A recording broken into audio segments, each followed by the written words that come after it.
What's up, guys? We finally got a balance update, a balance pack. So I'm gonna go through every one of the changes, and then I have a castle that I'm gonna also run through and show off the changes, and then kind of give my thoughts about them as we're going through this. So we start off pretty heavily here with the new gelatinous wall. I think this is probably one of the biggest changes made to the game with this update. I'm not sure how it's going to work, and I'm a little worried about how it's going to affect the game. But basically, the new gelatinous walls have received a functionality change. It now falls from the sky and melts away after 10 seconds. Heroes that choose to go through it will suffer a debuff of movement speed and mana drain. Let us know what type of strategies you can create with these new ingredients.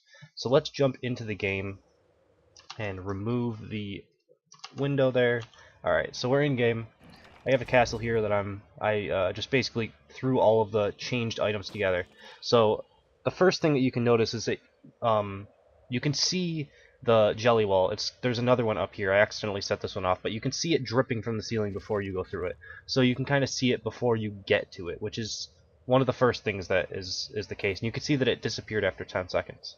So what you can't really see is that there's this little red box when you're placing the jelly wall, and that's basically like the aggro zone of the jelly wall. When the player is standing inside of that red zone, it'll drop down from the ceiling. So what you notice happened there is I stepped into that red zone, the jelly wall dropped down, and it disappeared without me even going through it. And that's what I'm most worried about, is that the fact that you can kite it and basically make it drop down and then just leave it there for 10 seconds and not even worry about it.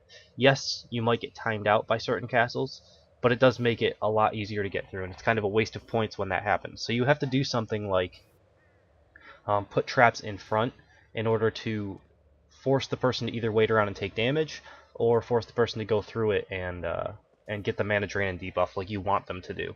So it's kind of an interesting setup. I'm not sure how it's going to work. It is set up so that if you run straight towards it, you'll run into it. But if you just kind of stand around this zone right here, you can wait for it to disappear and not even have to really worry about the debuff at all. So I'm not sure how this is going to work out. It's probably one of the changes that I'm most worried about, because a lot of castles use jelly walls at least once or twice in some pretty specific scenarios. Like, you need jelly walls to slow the person down to make certain traps work, like springboard traps or fire mines or anything like that. So we'll see how this all works out. Let's tab back into the balance update here. Alright, so a lot of this stuff is cosmetic. We have gear dyes. Basically, you can color your gear different colors. New Dur theme looks pretty cool. Baby beholder pets. I think these are actually probably one of my favorite pets. They're pretty cool looking. Timer improvement. So this is basically another thing. Whenever you destroy a gold or life force mine when you're attacking, you'll gain a couple extra seconds to actually get through the castle. It'll also like pause for a few seconds. So basically you get like a grand total of maybe 7 or 8 seconds total. 5 seconds and then a couple seconds where it pauses and doesn't let the timer go down. So I don't know. It's a good thing, I think, because it does take a little bit longer when you don't know where the mines are to actually find them and kill them. So for defenders, they have that little bit of an advantage. I don't think it's the biggest deal in the world. Balancing. So we start to get into the balance updates now. The first thing is the night changes. Basically, they move the same as every other hero in the game now. They used to move a little bit faster.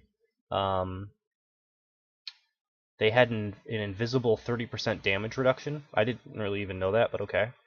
They have armor and magic resists reduced slightly, and altogether this should result in the knight being about 10% less resistant to physical damage and 20% less resistant to magical damage. So this is just a big knight buff, or a big knight nerf rather. I don't really play the knight. I haven't had too much issue. I guess most of the knights have been getting through my castle. I think this is more because people are using a lot of traps, and their resistances are so much higher that when health globes aren't dropping, because I would say that the knight is probably the weakest at killing creatures out of all of the classes. Maybe the runaway is a little bit weaker, I'm not sure.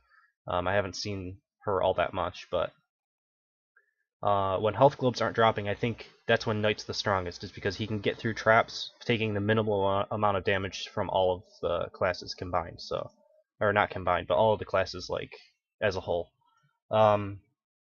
The Runaway basically had a lot of their abilities just reduced slightly in duration and cooldown. I don't think these are the biggest changes at all. Doesn't really change her all that much.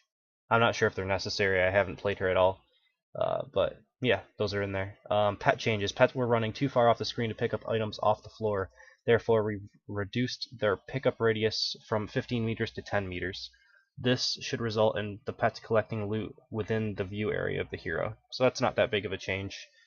Just small little changes to where the pet is actually picking things up. Now we get into the heart of all of the changes here, with the creatures and traps changes. So their aim was to increase the death rate of attackers slightly at higher levels. They're having it a bit too easy. To avoid overpowering creatures, we're leaving most of the overly used creatures alone, and instead buffing some of the slightly lesser used creatures, but ones that are still present in many castles. There aren't any massive gameplay changes here. We're just nudging up the difficulty a little bit. I actually think that somewhere down the line, they do need to do some massive gameplay changes in terms of utility of creatures. I think that's something that's been lacking since Open Creation came out, and for quite a few months even before that, when they nerfed Hungerbots, when they nerfed Scorpios, when they nerfed Cyclops' charge. Although Cyclops' charge didn't really get nerfed, it kind of got just changed completely in the functionality. It used to be that they would stun you for longer, now they deal more damage. I like that there was a specialization that you could use for specific utility, like stunning and pushing someone. Now it really only pushes and deals damage. There's not really that longer stun that it used to have.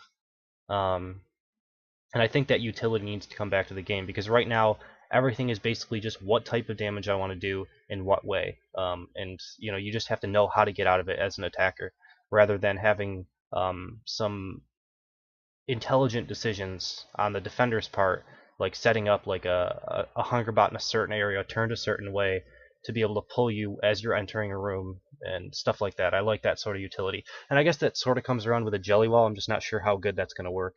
But we'll definitely have to see. People are going to be using it a lot, and hopefully I'll be able to find some people. Maybe some of my viewers will come up with some good ideas and throw it to me in viewer castles, which will be awesome. So the first thing here, we have rotating cannon.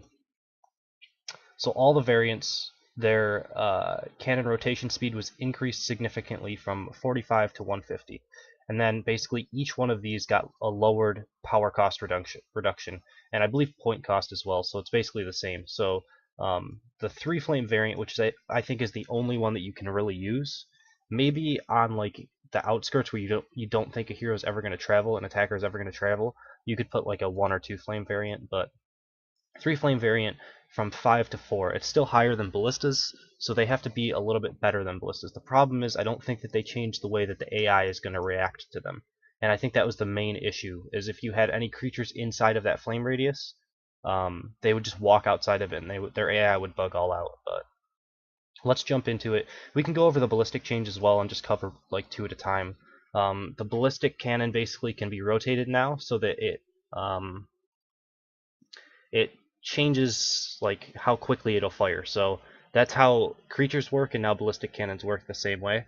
You'll see it kind of when I jump into it, but basically I have them all rotated a different way, so they won't all fire at once. And I think this is actually a cool change. This is kind of the utility type thing that I was talking about, where a defender can think about how this is going to happen and test it a bunch and just make it exactly how he wants it to be laid out. It kind of adds a uniqueness. So let's take off the overlay again. Jump back in game. So here are our new rotating fire cannons. They don't really look that much different, but they do rotate quite a bit quicker than they used to. Their damage isn't that amazing. It's 4 ticks. You could see 89 right there popped up. It's about 4 ticks of around 80 to 100. So max about 400 and minimum about 80 to 90. As you're passing through it, you're not going to get hit by all 4 ticks. You might get hit by 1 or 2. As you can see, sometimes you'll get hit by 2, other times you get hit by 1. And it's just passing through them. With things like jelly walls, you can slow people down around them and hopefully make that work. I don't know. I might give these a try again now that they've been reduced from 5 points to 4 points. I think that's a pretty good sized buff to them, but I'm not sure that it's going to be enough for me to use them in like outside of very specific scenarios because of that AI bugging that happens. But you can see those. Now you'll see my ballistic traps. You have one facing towards me, one facing to the wall, and one facing behind me. I'll quickly use a potion just so I don't die.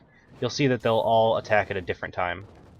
Slightly. I mean, not a ton, but that's just little bits of customization. There's nothing really big changing here, and they still do decent damage. It looks like about 250. So you can see, like, the rotating cans, if they hit you enough, they do deal more damage than ballistas. The problem is that they bug out AI, which is the main issue. But there's that. I'm going to step off to the side here and jump back into the patch changes. Alright. So next up is Smelly Archer. Smelly Archer Spread Eagle has been changed where basically it just deals slightly more damage.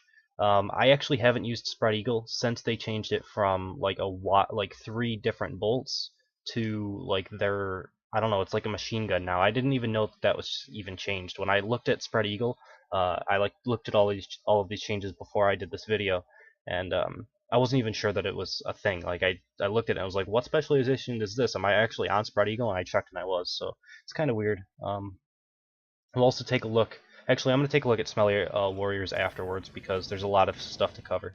So you'll be able to see this is something that I didn't even know was really changed. They shoot like a machine gun now. They shoot 2 or 3 bolts instead of their like 1 down the middle and 2 on each side, which is kind of weird. That's how I thought it was, but they do a little bit of extra damage. I did not mean to pull those, so I'll pause the game with that and go back into it. Oh, actually, I didn't show off the archers because I screwed up the overlay. I don't know. It's like a machine gun that does slightly more damage. You guys can look at it. It's not really a big change. Even the damage multipliers aren't that high. So that's all I was showing off. And now the Smelly Archers, Smelly Warriors rather, are following me right now. So I'll show those ones. Smelly Warrior. The Smelly Warrior now gets stronger as he levels up. We've also smoothed out the strange jump in health, similar to the Jimbo in the past balancing update. So I don't know. Let's see. I think Griefer is still probably off the table. I don't think it's going to be that good, like good enough to make use of it all that much. I think Personal Bubble is okay. As you'll see at the latest tier, they do lose health slightly, but they gain enough armor where that effective health is higher than it used to be. And then they gain a ton of damage. You can see it went from 180 to 580. That's pretty high on Personal Bubble. I'm not sure if it's going to be useful or not, but it's a big buff. I just think maybe their use in heavy-handed, in my personal opinion, will be higher. And basically, in heavy-handed, they gained a buff across the board. Slight nerf in health, the same as in the other ones, except Griefer did get a slight buff in health. They made the health exactly the same across all specializations. But the heavy-handed change is only down by, or actually it's up by 30. Sometimes this is hard to read. And then it still gains the armor that it gained in the previous specialization, and it gained a nice damage increase as well. I have them on heavy-handed right now, and they seem okay. I'll jump into it real quick. So let's take this off so I remember. Alright, and then I'm going to use a potion. So heavy-handed, we'll let them hit me once or twice. 450 damage, 500. 480, so about 450 to 500. The main thing to notice, these guys are level 26, not level 30, and they seem to die either at the last tick of volley damage or one before it. So I think at level 30 these guys should be able to survive a volley. They should be doing 500 to 550 damage, maybe a little higher than that. And overall I think they're pretty good units for 4 points. They're good like to just add into a group. They're not good to like, use all Smelly Warriors throughout your entire castle, but they're pretty good. They're pretty good units overall. And you can see the corpses of the Smelly Archers that I forgot to show. My bad on that. But we'll jump back into the patch changes again. Jimbo, basically the same thing as Smelly Warrior. He gains buffs across the board in terms of stats. I think this guy has a better chance of using Personal Bubble than even Smelly Warriors, just because he has a lot more hit points, so that if you do get that lucky headshot off, he's probably not going to die straight up. So for personal bubble, he gains a huge health increase, he gains a pretty decent armor increase, and he gains a damage increase also. So pretty much buffs across the board on personal bubble. On heavy-handed, health increase, armor increase, and slight, very, very slight damage increase. And I think they nerfed the damage quite a bit at level 26 and 30 from what it used to be in a previous patch. So I still think that maybe Jimbo isn't worth it on heavy-handed because he doesn't one-shot people anymore. I don't know. I think he might be better on personal bubble now. It's interesting to think about. And then Griefer, I think it's still not worth it to use it on Griefer, but I'm not sure. He actually gained a damage nerf on Griefer, which is kind of interesting. I don't know. I've never really liked Griefer. I don't know why. I guess because it stuns your other creature as it's like resurrecting this guy. So it's only good to use it on creatures that are going to bring him back to life that you don't care about, like, you know, low point creatures. So let's just take a look and jump into the game again. I'll use one of my last potions here. Alright, so I'll let him hit me just to see how much damage he does. I think it's about 13. It's like 1100 to 1300, I think. Even lower than that sometimes. I don't want to let him hit me too much, or else I won't have any health left. He survives a headshot. Obviously, will survive a volley. He's got a decent amount of health. Also, you have to keep in mind I'm 3 levels over him. He's level 26 right now, so not too bad. Alright, so now we get into... I'm going to use my last potion. Let's get into Stairmasters. So this is probably one of my favorite units at level 28 and above.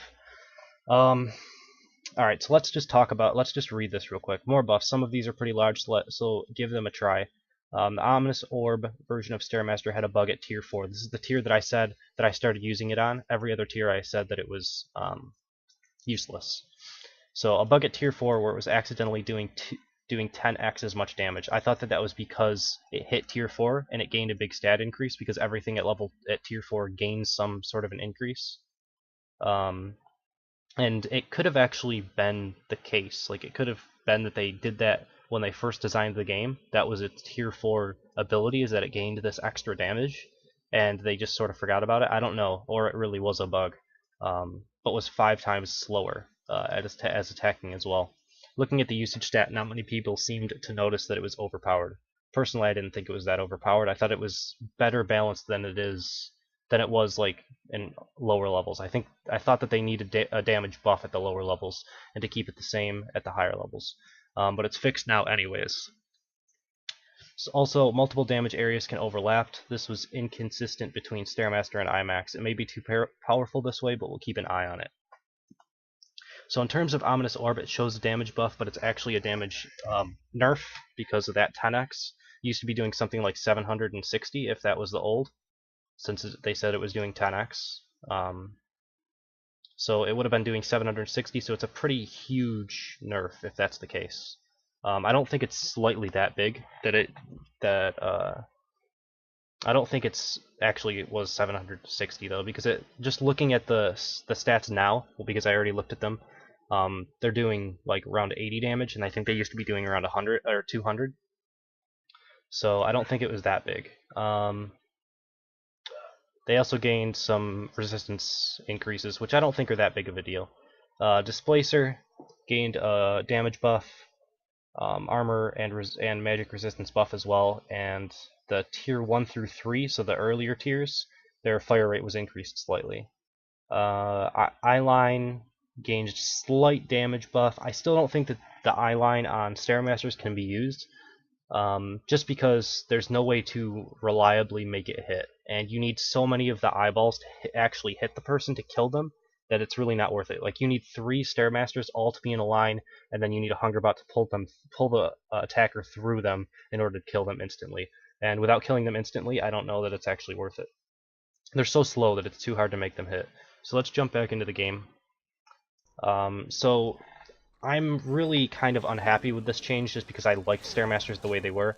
They tick a little bit faster, they shoot a little bit faster, and they do overlap, but they do a lot less damage than they used to, like a lot less damage, which is kind of annoying. I liked that they did a lot of damage. It was a good way of having sustained damage. I'm not sure that these are really worth it anymore, to be honest. Even, like, the only way that I could see them being worth it, I'm actually probably going to die in this castle because I've taken too much damage showing things off, but even what am I trying to say? Oh, even with the increase that you can like stack them and you get hit by multiples, you still need two of them to be hitting you at once and to do the damage that one did before. So that's a pretty big nerf to their damage. The only good thing is that you can have maybe 4 of these guys and a Defendatron on AoE or something to protect them, and if you get hit by 3 or 4 of them, you're going to be taking a significant amount of damage. That's the only good thing that I can see coming out of this, is that functionality change. Is it worth it? I don't really know. But either way, I think I have to restart this castle really quick and then just run up to this point so that I have my potions and everything. It'll only take me a couple seconds, so I'll just do it real quick, so I can continue to show off things. So that's, I mean, jelly walls, I don't know. I didn't really have to go through them at all, but you can line them up, I guess. I don't know. I have to play around with them just to see how they actually work. I'm worried about those traps though. Alright, so there's the smelly archers. You can kind of see they attack a little bit quicker. I should have showed them off there, since I forgot to. Well, I didn't remove the overlay, I guess. Alright, and then there's this. Still easily avoidable on heavy-handed, but I think Griefer might be pretty good on Jimbo.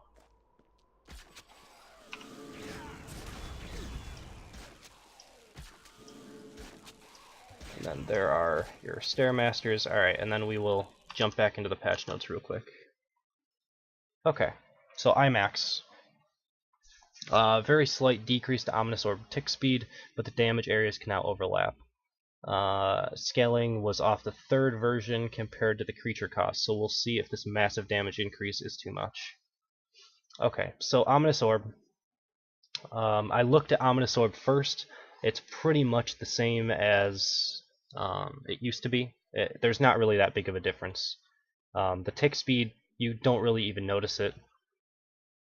The health, let's see, health is exactly the same for Ominous Orb. Armor is up slightly, magic resist up slightly, and damage is only up about 24. So it's not that big of a deal. I think that if you use the Imax Ominous Orb before, it's pretty much exactly the same. You won't really notice the difference. Displacer, Imax, same health, slightly increased and pretty much slightly increased in armor, magic resistance, and damage. The fire rate is increased slightly as well, so a little bit bigger buffs to the Displacer Imax, but still about the same. The big increase comes in with eyeline, and I'm not sure about this because it's still the same slow eyeballs, but they do so much more damage. If you look at this, it used to be 790 damage, and now it's 1,606. It's very high. The damage is quite high. And same as the previous ones, they got a slight increase to armor and magic resistance in the same health. So let's jump in and take a look at eyeline damage real quick. I'm thinking that there could be things that you could do with this. I'm just not sure because it's such a high point cost unit. It's what, 12 points for an Imax? And you have to do something to help force this Imax to hit. Whether that's hunger bots, whether that's mouse wheel traps around it, something like that. It really does need help to be able to hit because when he goes and starts doing this, he's going to throw out a couple of eyeballs and that's pretty much it. For my health and my resistances, it takes about 3 to 4 of these eyeballs to kill me. With a low health like this, I'll probably die to 3 eyeballs. I need to use a potion, and I will just try to run into all of them. So you can see 2 of those got hit, 1 of them blocked, and I'm down to 1,100 hit points. They hit pretty hard. Is that enough to be able to make it so that this is useful? I don't know, because it's really slow. But if you have like this and a couple hunger bots or a Scorpio or something to pull you through these, I don't know if there's damage immunity or not when you're getting pulled. I think that they removed that, so I don't know. It's interesting. I'm not sure if this unit could be used, but it definitely got a pretty big buff where it's possible you could throw something in with one of these and actually make it work. So let's jump back into the patch notes really quick. So we're almost done. So we have Vamps. Basically, Vamps didn't get that big of a buff. The only real buff that they got is their dash cooldown went from 2.6 to 1 second. That's a pretty big increase, but their health didn't get buffed enough where it matters. And their damage is slightly higher, which is nice, but it doesn't really matter that much. The Countess, which I think I put in the castle, also got that same dash cooldown. The life leech doesn't really matter. The life leech percentage, again, the life leech isn't going to be enough to really matter, I don't think. I was fighting it earlier, and I don't think like it hits you enough to really matter. So let's just jump into it and take a look at these two units. Alright. Hopefully I didn't mess up the overlay at any other points besides those smelly archers. So I'll show off the dash cooldown. You can see they stick with you pretty nicely now, but they won't hit you ever. Unless you stop to shoot them and you just run away, they won't ever hit you. The same problem as before. I'll show off their damage a little bit. They do deal significant damage when you're standing still, but the same problem that they have always had is if you drop a volley on yourself and you just kind of run around, most of them will die. So there's one left out of the 4, and then you can just finish that off. That's basically the problem. The only reason that that happens is because I got so far away that one of them dashed out of the volley range before it died. They don't do enough damage quick enough, and they don't survive a volley to really make them useful. And they can't even be used with a Defendatron to guard them because they'll dash away from the Defendatron, and you can just kite them back a little bit and then use volley on yourself, run around in the circle a little bit, and they will all die. So that's the main issue with Vamps. It always has been. Countess does survive a volley, and also I believe survives a headshot, so that's good. Does okay damage. I can lower her health down a little bit and see if she can keep health back up. Like, she's doing her spell vamp right now, and you can see it's so slow that if I was fighting back against her, she would never be able to heal back up. So I don't think the life leech is really that big of a deal. She's like half health right now, and she'll die to a volley from that, but only at like the last tick. So she has decent resistances, decent health, and decent just decent resistances and health, where she'll survive stuff a little bit longer.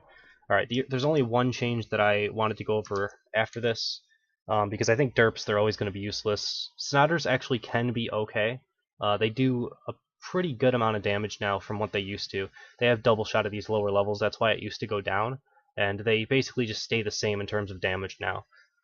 I don't know. There is certain areas where you can put Snouters and surprise someone. They'll jump into like a bunch of Snouter bullets and just die, but that's not really used all that often, and they die to one volley and stuff like that. I don't know. The only thing I wanted to go over was Squidlies because they gained 400 extra health. I was wondering if that was going to be enough to make them useful. So I was going to go over those, as well as chickens. They're going to be the same as derps. They're going to be just useless unless they gain tons of hit points or something. But right now they're mainly just used to farm. Like, that's pretty much it. So let's jump into this last change. And then there's just bug fixes after that, and that's the end of the patch notes. So I'll jump into this, and then we'll end the video. Here's my last potion, and just take a look at like their damage. They do significant damage, as you can see. Like, I got hit with all of them, and I'm down to 1,200 hit points from full. But they still die to one volley.